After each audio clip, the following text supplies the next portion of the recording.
Guys, welcome to this review for chapter 1078 of One Piece Escape Limit. Now, big spoilers coming. The traitor was revealed. The traitor is revealed to be York. Now, I kind of guessed this last week. Like, listen, all along, I didn't want it to be one of the six parts of Vega. I was hoping it was someone else.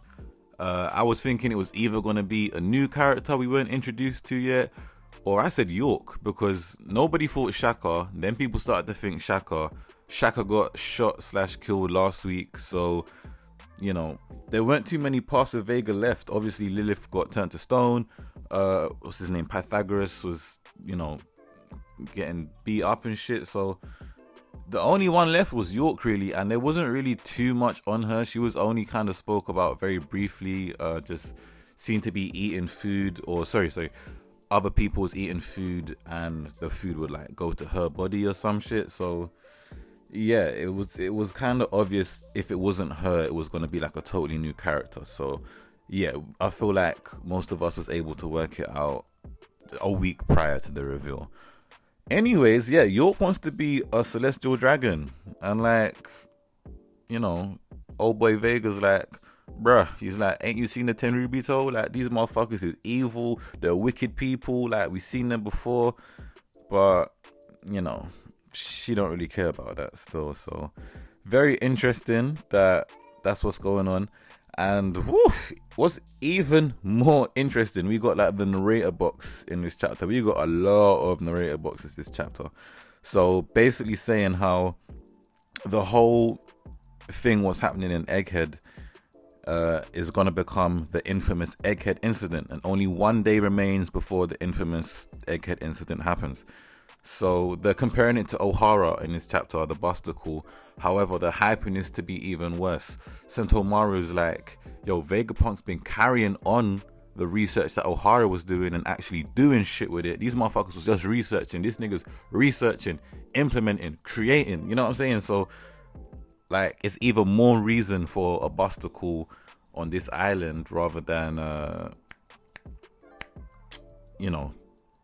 standard Busticle, what they put on Ohara. So let's take a look at the steps to lead us here, because we've got the narrator box going back 3 months prior.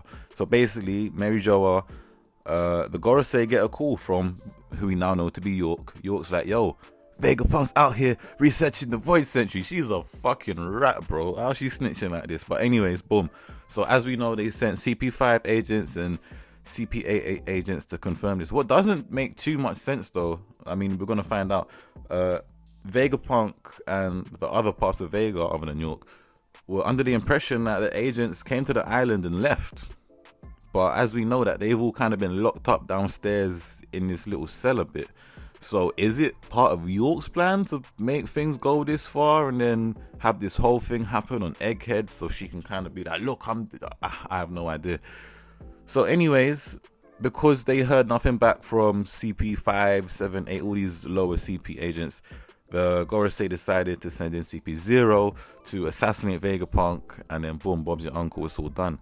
Obviously, they kind of anticipated that Vega would resist, so apparently this was always the plan.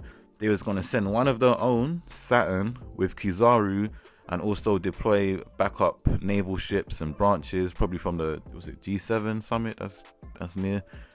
And yeah, their caution level was raised to total war imminent.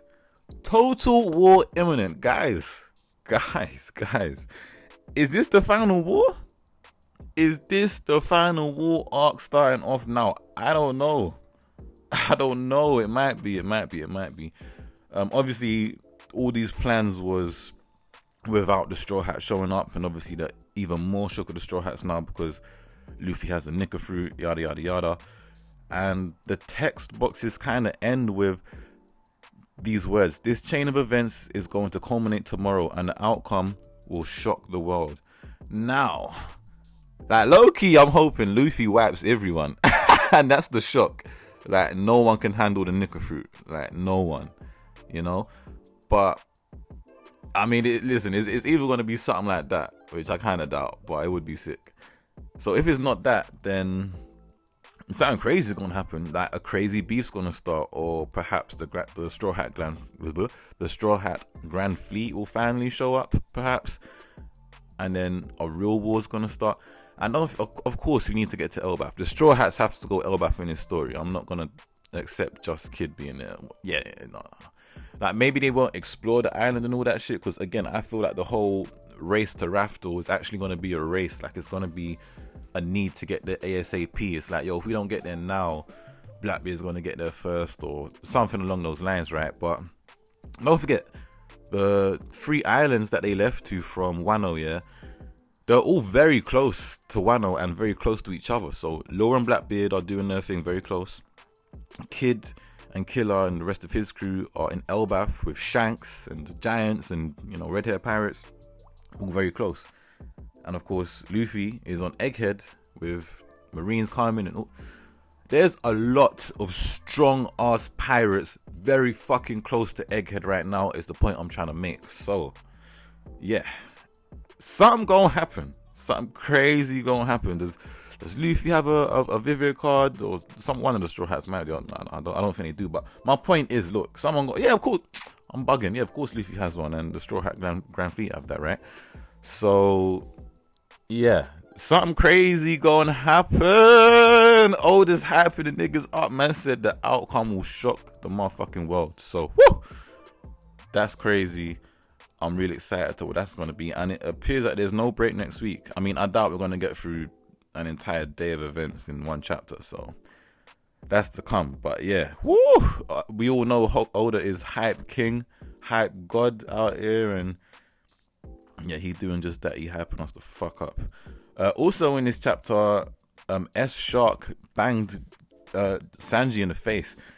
Sanji just firmed it. Like, man's cigarette didn't even go out. Like, I heard last week from Sawyer 7 Mage talking about, oh, does Sanji have Lunarian blood?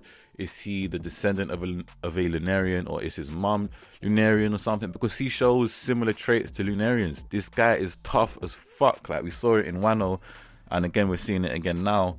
So I think there's some truth to that. Obviously, this is probably Judge's one up on Vegapunk. He managed to create, you know, something as amazing as Sanji, whereas I don't think Vegapunk's, well, I mean, Stussy, but yeah, so I feel like it's starting to become a bit more of a gag now. Like, I mean, it's becoming more than just a gag. The whole Sanji being super tough thing, or like, bro held a bang from S Shark, yo, and man's cigarette didn't even go out. He calls it the power of undenying love, and obviously, you know, to him that's what it is. But in reality, nigga, you probably got some Lunarian blood running through your veins, man, or something crazy, car. Bro, you shouldn't be able to do that, like. You know what I mean? There was another funny moment. There was a funny moment in this chapter in Zoro running off to look after S-Hawk that's disappeared, and like, Luffy's like, bro, don't go by yourself, you know. That's what he said in his heart, and he sent Kaku to go after him. Man called Kaku Usopp, you know.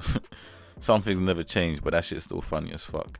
We also saw Bonnie crying her eyes out on her knees, you know, holding her face. So she's obviously seen, I'm guessing, the full extent of Kuma's memories, and we kind of should have seen it coming. Did this shit get off screen? Like, I mean, we'll find out eventually, but yeah, it's looking like we're not gonna find out for now. Well, we could find out soon, but you know, that's all to come still. And also, Sawyer called it again last week that because S-Snake didn't use her metal beam thing, like, to totally petrify someone. I can't remember the name of the attack she did, but if she just kicks part of you, only that part will turn to stone. Hence Frankie, half of his body not being petrified. But yeah, guys, 1078, a very exciting chapter of One Piece, and the setup is disgusting. Oh yeah, one more thing, Brook's gone to look for Vegapunk as well in like his soul mode. So yeah, it's all coming together. It's all coming together. Oh man, this is crazy though. It's not dumb, but like, why the fuck can York control the Seraphim and like the other paths can't, or Vegapunk himself? Like, it's huh? You know what I mean? And again, like I say, they don't make sense. All them CP854321 agents like being held on Egghead when they were supposed to just leave. you know, car. They would have, you know. But anyways, we'll find out soon. Guys, so much is fucking happening in One Piece right now. This shit is almost scary to me, you know. But whew. Anyways, guys, I've been Agirisu Weeaboo. That's another chapter review for this week. Please like, subscribe for more content like this, and I'll see you guys very soon. Peace.